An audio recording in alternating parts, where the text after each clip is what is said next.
Good morning, ladies and gentlemen. I'm JongHyuk from Soonchunhyang University Cheonan Hospital. It is a great honor to be here today. Would like to provide a comprehensive overview of image-enhanced endoscopy in the field of gastroscopy. Here is the outline of today's talk. I will cover from detection to clinical application and finally the future of IEE with AI. Even in routine practice, gastric region can still be overlooked. A meta-analysis reported that nearly 10% of gastric cancers had been missed on a prior upper endoscopy. This is closely related to the concept of interval gastric cancer detected after a negative endoscopy. This is more common than we would like to admit, and it is the primary reason why better visualization and precise region characterization still matter so much in gastroscopy. To reduce the mislead, it is essential to understand the different modalities available today. Let's look at the classification. According to the current guideline, we can categorize endoscopic imaging into three main types. First, white light endoscopy is our standard baseline. It provides a natural view using the full spectrum of light. To improve this, we have chromoendoscopy. This method uses dyes like indigo carmine to show the mucosal surface more clearly. The most important part of today's talk is image-enhanced endoscopy, or IEE. We can divide IEE into two technical groups. The first is optical IEE, such as NVI. These tools use special light filters to highlight blood vessels. The second is digital IEE, such as TXI. These use software to enhance color and texture in real time. Finally, when we use IEE with magnification of endoscopy, we can see very fine details. To improve our detection rate, we must follow a standardized approach. As listed here, the format stretched for better detection includes several clinical steps. Clearing the gastric field, ensuring adequate observation time, and following a systematic protocol.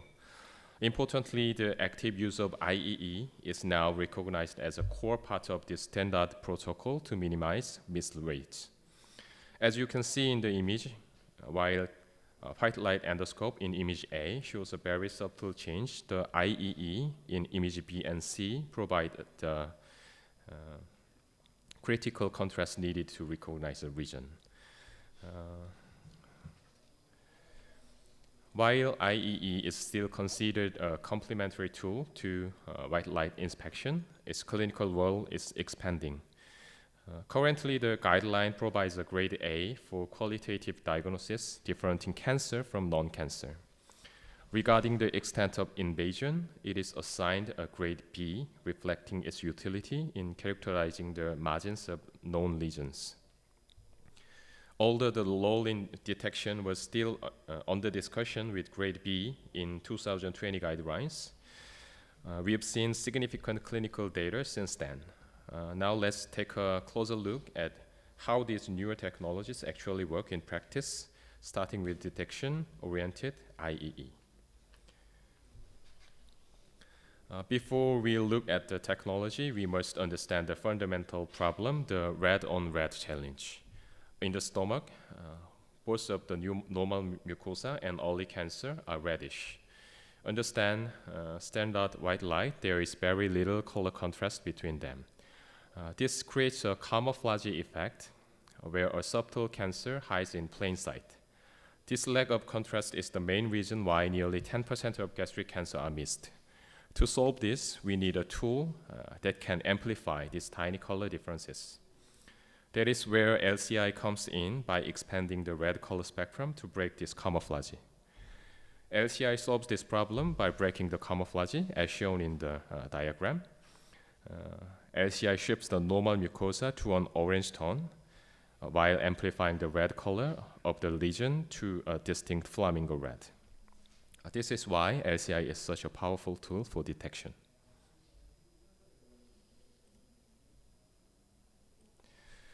This is the LCI FIND trial, multicenter RCT, published in 2021. The study used back-to-back design to compare LCI and WLI, conventional endoscopy, for neoplastic lesion detection. The primary outcome was definite. The detection rate was 8% with LCI, nearly double the 4.8% achieved by a white light endoscopy. Furthermore, the rate of overlooked neoplasm was significantly lower in the LCI group at 0.67% compared to 3.5% for a white light endoscope. This robust evidence clearly answered the question that was under discussion in the 2020 guideline. LCI is clinically superior for detection more than white light endoscope. Next, let's discuss TXI, or texture and color enhancement imaging. The major pitfall of traditional IEE, like NBI, is that the screen often becomes too dark for distant observation. But TXI overcomes this limitation by compensating for brightness while enhancing surface texture. Please look at the image on the top right. Here we can compare white light and TXI. As you can clearly see, TXI maintains a brightness level very similar to the white light endoscope. But however, it significantly amplifies the surface texture, and it pops out without any magnification, like this. And it adjusted the brightness and enhanced the texture separately before stacking them back together. In short, TXI provides the visibility of IEE while maintaining the natural feel and brightness of white light endoscope. It is an ideal tool for standard broad field screening, especially in the gastroscope, because they have a wide lumen. And then several studies have shown that TXI improves visibility score compared with conventional white light endoscope in gastric neoplasm. Although the benefit is not uniform, it appears particularly relevant for subtle gastric lesions and may also help less experienced endoscopists. Next, let's look at the principle of NBI. We often call it optical biopsy because it allows us to predict the histology in real time. It's quite simple. NBI uses two specific wavelengths, blue and green. As shown in the diagram, the blue light is absorbed by hemoglobin at the surface, a very superficial level, and the green light goes more deeper to reveal the submucosal vessel. By using these two narrowed bands, we can get a much sharper, high-contrast view of the vascular and surface pattern compared to the standard conventional endoscopy. To truly perform an optical biopsy, we must combine the NBI with magnification. This is a crucial technical point. To see a pit pattern and fine capillaries shown in these images, we need optical zoom endoscopy. This allows us to maintain a sharp focus even at 1 millimeter, magnifying the image about 100 times. While you can still use NBI in standard mode, not magnification, its diagnostic power is strictly limited without this magnification. A very practical way to interpret ME-NBI findings is the VS classification system. The VS classification system is a dedicated diagnostic algorithm designed to early gastric cancer from non-cancerous lesion.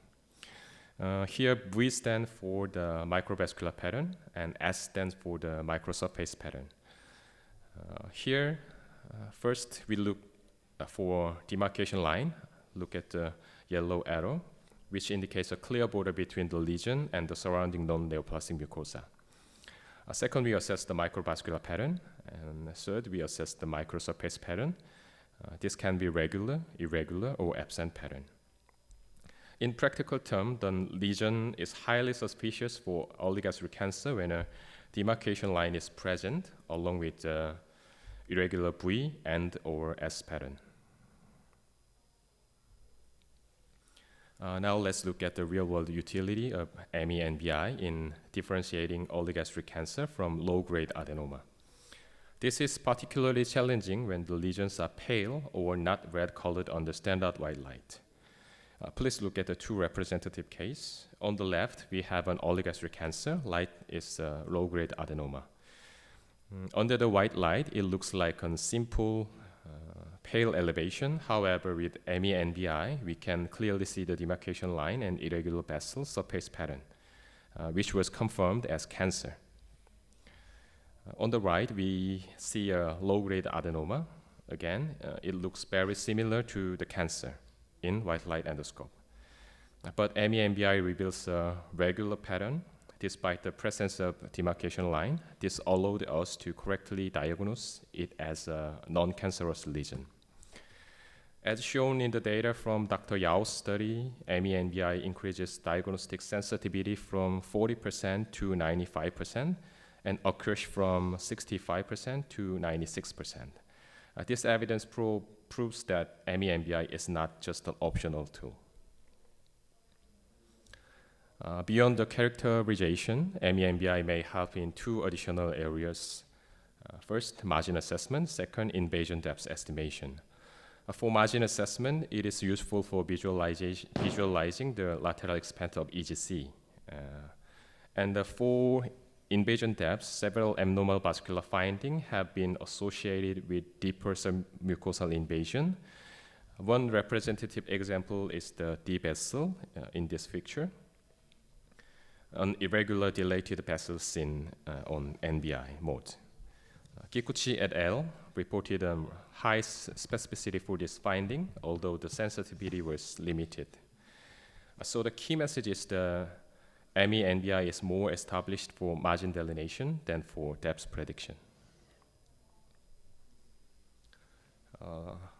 RDI is another form of image-enhanced endoscopy, but its main purpose is different from NBI. While NBI is mainly used to visualize superficial microvascular pattern and surface pattern, RDI is designed to improve the visibility of more deeper blood vessels and active bleeding points. It uses longer wavelengths, green, amber, and red, which penetrate more deeply into tissue. In clinical practice, RDI is mainly useful in situations involving vessels of bleeding. This has been reported not only in acute upper GI bleeding, but also during gastric or esophageal ESD. So unlike NBI, RDI is less about region characterization and more about therapeutic visibility and hemostasis. IEE is helpful, but it is not perfect in the stomach. Because of the stomach has a wide lumen, and many gastric lesions are flat, pale, and subtle. And lastly, undifferentiated type cancer may show only minimal abnormality in superficial level. So ME-NBI has a limitation on gastroscopy. Background mucosal changes such as inflammation, atrophy, and intestinal metaplasia can also complicate the interpretation of IEE. So IEE should complementary careful WLI, conventional endoscopy, and in difficult cases, target biopsy is still necessary. Next is the future directions. While AI has primarily focused on finding the cancer, it is now expanding toward risk stratification of the patient. A representative study from 2025 developed an AI system to automatically grade gastric intestinal metaplasia using NBI images. By analyzing thousands of image patches, the model could estimate a patient-level risk score with high accuracy, as shown in the table. What is important for us here is the shift in AI's role. It is moving beyond focal lesion detection like CAD-E or CAD-X to assessing the background mucosa. This means in the near future, AI-assisted IEE will not only help us finding a specific cancer lesion, but also help us determine how carefully we should monitor a particular patient based on their underlying mucosal risk. Another interesting direction is the attempt to create a virtual IEE using deep learning. In this pilot study, the author generated virtual indigo carmine images from conventional white light endoscope. Look at the video. So the idea here is not simply to detect a region, but to create an AI-generated image enhancement that mimics chroma endoscopy. In the right image, the overall concept of how the network translates white light image into the virtual indigo carmine.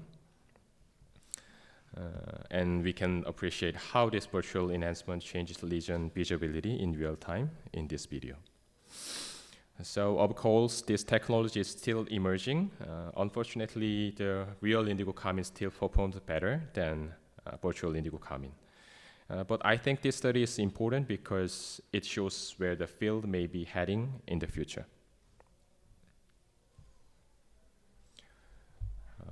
Beyond the virtual indigo carmine, this study explored virtual NBI generation using stable diffusion, not using the real filter. Compared with conventional white light imaging alone, the virtual NBI image improved image quality, lesion recognition, and margin visibility. If you look at the images on the right, the center column shows the AI-generated virtual NBI, surprisingly, which is remarkably similar to the real NBI on the far right. This suggests that AI can now recreate complex optical filters with high fidelity. The key take, as shown in the graphs below, this technology significantly improved diagnostic accuracy across all levels of experience, from junior to senior and the endoscopist. The key takeaway here is that AI is evolving from a tool that simply interprets an image to one that can synthesize them.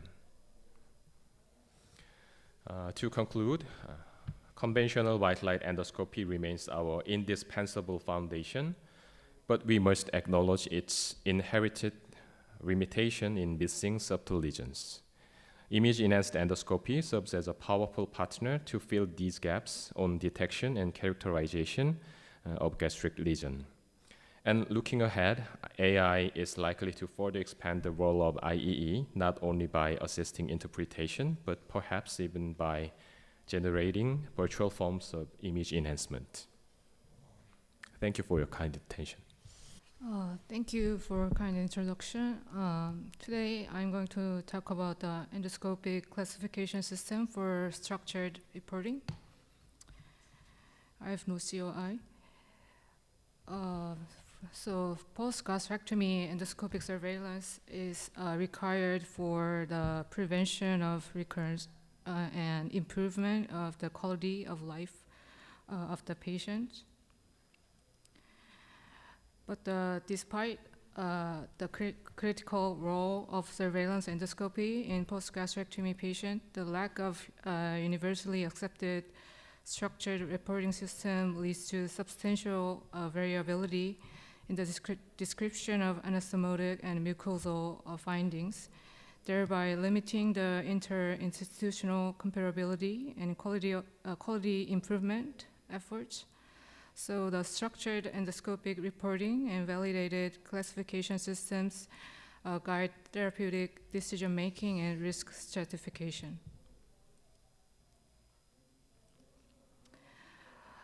Post-operative endoscopic records should include the following items that will be described below.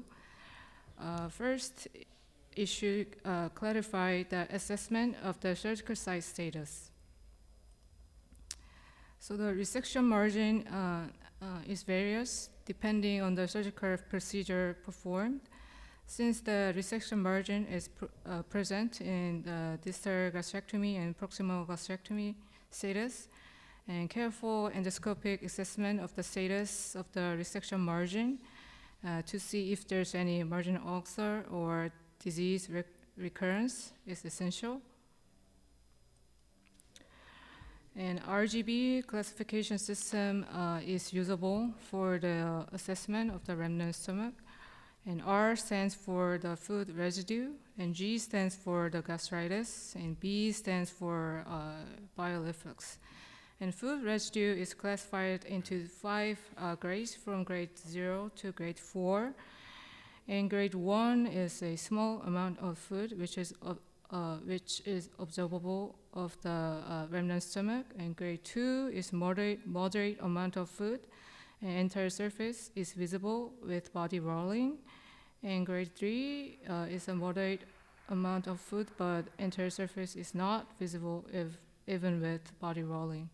And grade 4 is a large amount of food, and endoscopic observation is almost impossible. And degree of gastritis is classified into 5 grades, from grade 0 to grade 4. And grade 1 is mild redness, and grade 2 is moderate redness, and grade 3 is a severe redness, and grade 4 is apparent erosion, which I don't have a grade 4 photo. I apologize for that. And extent of gastritis should be assessed, and it is classified into 4 grades, from grade 0 to grade 3. In grade 0, there's no gastritis, and for grade 1, gastritis is limited to the only anastomotic site. And in grade 2, the redness gastritis is up to body. And for grade 3, the redness and gastritis is up to the whole remnant stomach. And bile reflux is classified into 2 grades, from grade 0 to grade 1. And bile reflux is defined as a yellowish liquid observed in the remnant stomach. This is the Bilos 1 gastrectomy patient's endoscope. And as you can see here, bile reflux is noted. And next, the evaluation of the anastomotic site, including stricture or marginal ulcer, should be included. So this is the table for various anastomosis according to different reconstructions. So the esophagojejunostomy is noted in both total gastrectomy and proximal gastrectomy with double track reconstruction. And esophagogastrostomy is noted in double flap technique. And gastroduodenostomy is noted in Bilos 1. And gastrojejunostomy is noted in Bilos 2 and Roenai, and double track proximal gastrectomy with double track reconstruction. This is the endoscopic recording form of our center. For Bilos 2 reconstruction, patency of A loop and E loop should be evaluated. Also, assessment of any intraluminal cancer recurrence should be included. And as I said before, RGB classification system should be recorded. And for the last, if there's any reflux esophagitis or LG junction tone is normal or not, and hiatal hernia's presence should be recorded. For the total gastrectomy, you have to describe the anastomotic site stricture or passage disturbance of scope and jejunal loops, including the blind loop and ruling.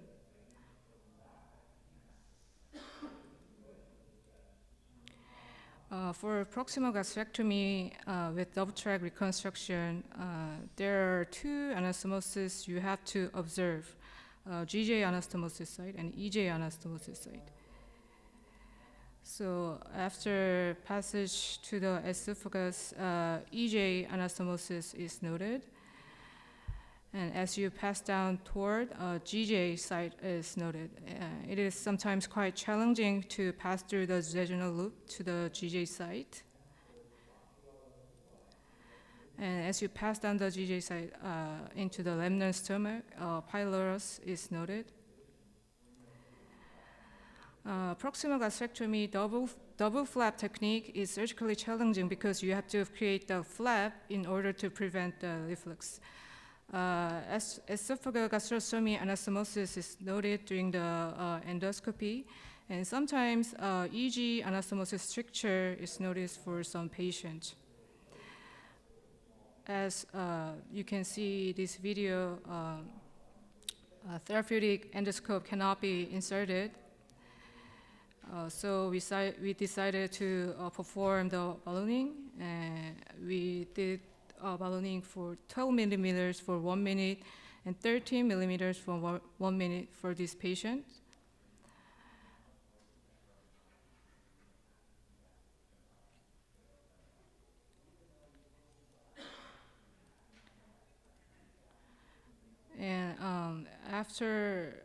this is the video of after ballooning. After ballooning, therapeutic scope is now passed.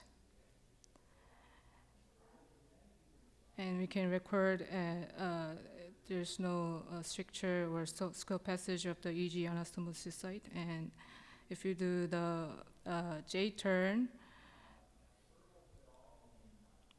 there's marginal dissection margin, and flap is intact.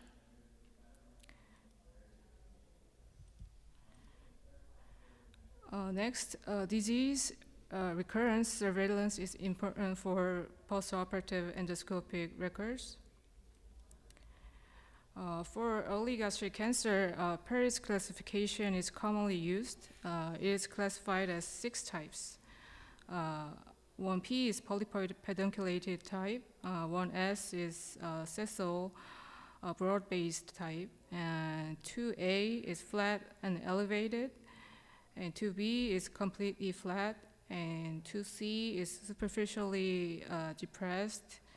And 3 is excavated or ulcerated lesion.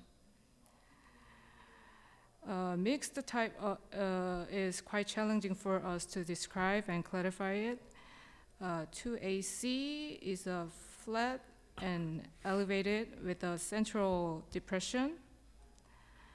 And 2C plus A is an elevated area in a depressed lesion.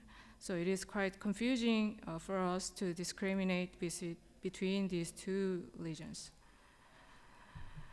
And 2C plus 3 is a mixed type of depressed and ulcerative appearance.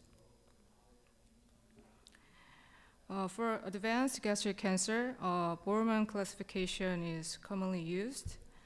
And type 1 is a fungating mass, and it is well defined, and it has protruding mass. It has best prognosis. And type 2 is ulcerative lesion with sharp margins. So we can see the crater with the raised, well-defined edges. And type 3 is ulcerative lesion with infiltrating margins, which is, it has the infiltrating borders right here. And type 4 is diffusingly infiltrating type, which is known as linitis plastica. There's no distinct mass. It has only diffuse wall thickening. It has worst prognosis. Lastly, evaluation of EG junction tone, reflux esophagitis, and also ulcer evaluation is also necessary. For some post-gastrectomy patient, esophageal candidiasis can be noticed. Grade 1 is few raised white plaques less than 2 millimeters. There's no edema or ulceration. For grade 2, multiple raised white plaques larger than 2 millimeters are noted. For grade 3, linear nodular plaques are noted, and mucosa is very friable. For grade 4, mucosal ulceration is noted, and lumen is narrow due to the candidiasis.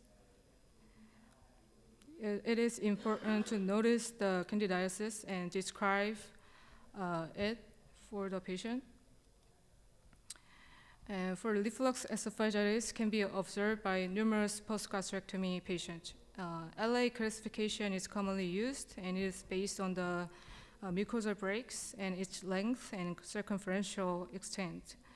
So for grade A, more than 1 mucosal break is noted, but the mucosal break is less than 5 millimeters, and it is not extending between folds. And grade B is more than 1 mucosal break, which is larger than 5 millimeters. And grade C is mucosal breaks extending over the mucosal folds, but it is less than 75% of the circumference. And grade D is a mucosal breaks involving more than 75% of the esophageal circumference. So grades C and D indicates a severe reflux esophagitis requiring the aggressive management. EG junction tone is classified into the Hills grade. Grade A1 is fold is prominent and it is tightly approximated to the endoscope and there's no opening. And grade 2 is fold is less prominent and there's an occasional opening with the patient respiration. And grade 3 is fold is barely present and it has frequent opening and even hiatal hernia can be visible. For grade 4, there's no fold, lumen is open, and squamo-columnar junction is even visible. For the upper GI bleeding, first classification can be used. So grade 1A, it is active spurting hemorrhage, and 1B is just active oozing bleeding. And 2A, there's no bleeding, but you can see the vessel right here. So these three requires the immediate endoscopic therapy. And 2B, there's a adherent clot right here, and clot removal is recommended to reveal any underlying the vessel. And 2C is flat pigmented spot, and grade 3 has clean-based ulcer. These two only requires the medical management. And for the peptic ulcer, Sakita-Miwa classification can be used. Active stage 1 is active and edge is really blurred, and active stage 2 is active and sharp edge. And healing stage 1 is healing with the regenerating epithelium, and H2 is it is almost healed by the regeneration status. And S1 is it has red scar without any ulcer creator, and S2 it has only white scar.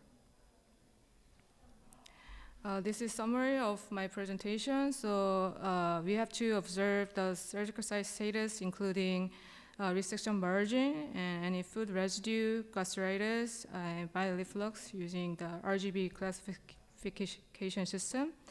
And we have to look over the anastomotic site, including EJ, GD, GJ, blind loop, EJ. And also for disease recurrence, for early gastric cancer, we can use Paris classification, and for AGC, we can use Borman classification. For other things, for the candidiasis, we can use Kochi classification, and for reflux esophagitis, we can use LA classification, and we use Hills grade for EG junction tone observation, and we use first classification for upper GI bleeding and Sakita-Miwa classification for peptic ulcer. Thank you for your attention.